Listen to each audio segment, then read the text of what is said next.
de este proceso.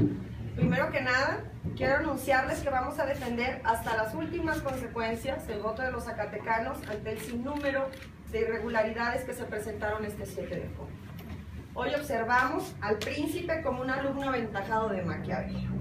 Por un lado, tenemos el discurso recurrente del Ejecutivo Estatal de respetar las elecciones, mientras que en la práctica fue completamente diferente. Las trampas, las mañas, el fraude, la compra de votos, la intimidación, el despliegue de funcionarios, el uso del aparato gubernamental y municipal, la amenaza, los mapaches, la entrega de dádivas, el uso desmedido de recursos, entre otras prácticas, fueron los métodos para revertir la voluntad ciudadana en las urnas. Los puntos anteriormente mencionados, entre otros factores, son aspectos determinantes para que la contienda no fuera equitativa e imparcial. A las urnas llegó el derroche del gobierno.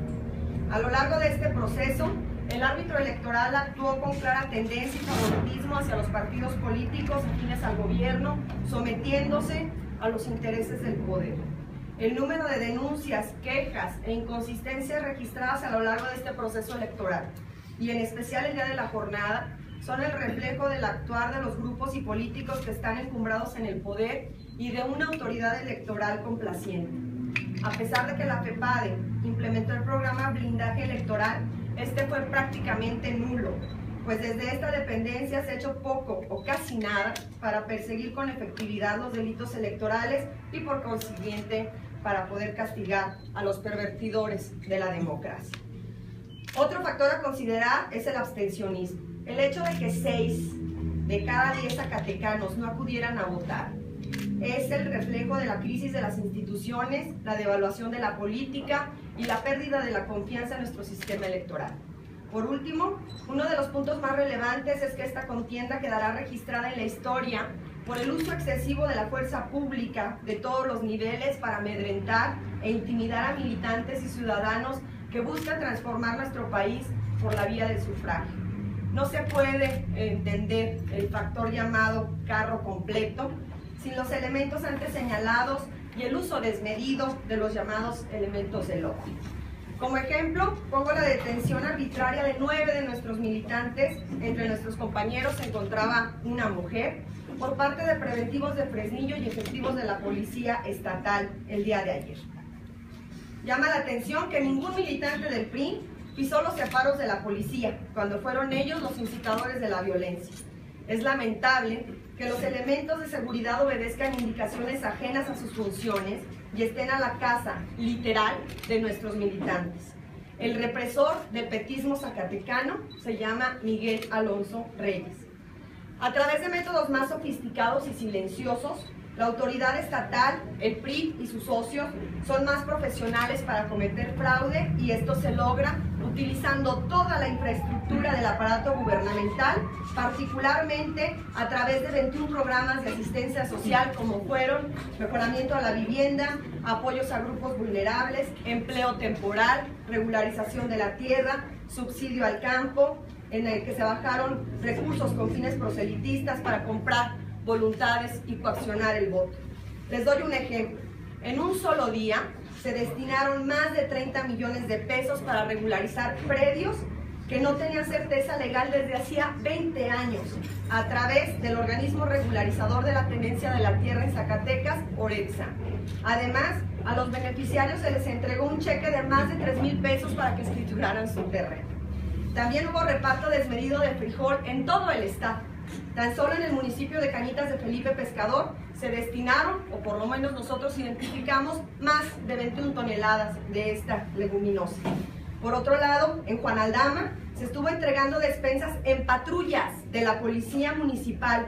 Situación similar en Pinos, donde se utilizaron recursos de la Cruzada contra el Hambre con fines electorales. Por otro lado, este domingo pasado, como a las 11 de la mañana, fueron detectadas 2 personas, al parecer hermanos, entre sí, de nombre Brenda Soledad y Andrés Rivas Castillo, entregando dinero en efectivo y con credenciales para votar. Posteriormente, fueron detenidos por la policía preventiva en el municipio de Sombrerete. Estas personas aceptaron que el efectivo de diferentes nominaciones salió de la casa de la diputada priista Erika del Carmen Velázquez Vacio para la compra de sufragios. Sobre este incidente se reportó a la FEPADE con sede en Fresnillo, para lo cual se pidió el traslado de los detenidos a ese lugar. Sin embargo, el agente del Ministerio Público no quiso recibir la denuncia, argumentando que por instrucciones de la Procuradora del Estado se tenía la indicación de no darle seguimiento a las denuncias en contra del PRI. A las 2 de la tarde fueron liberados estos sujetos, presuntos delincuentes electorales, por órdenes de la juez comunitaria, y hasta el momento pues se desconoce su paradero. Les quiero informar que el equipo jurídico ha integrado la denuncia correspondiente, por lo que esperamos que la PGR siga con la indagatoria. También quiero informarles que iremos al conteo de voto por voto en el Distrito Primero, donde se ha contabilizado el 98% de las casillas de un total de 572. Sin embargo, será necesario el recuento de 340 casillas, es decir, más del 60%, ya que se encontraron inconsistencias en la suma de votos, actas incompletas o ilegibles.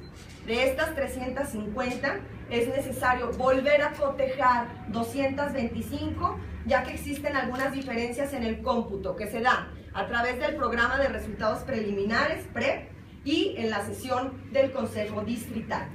Cabe señalar que para la coalición PRI Verde Ecologista se tiene un total de 32.756 votos, mientras que para la alianza PT-PRD los sufragios son de 32.450, una diferencia de 306 votos. La ley establece que si existe una diferencia menor al 1% de la votación total, se deben volver a recontar todas las casillas y las boletas. También es importante señalar que son más de 3.300 votos anulados. También la ley establece que cuando los votos nulos son mayores a la diferencia entre el primero y segundo lugar, se deben de contar todos los votos. Tenemos por lo menos dos supuestos de carácter jurídico que nos dan argumento para que abramos cada una de las casillas del Distrito Primero con cabecera en Fresnillo.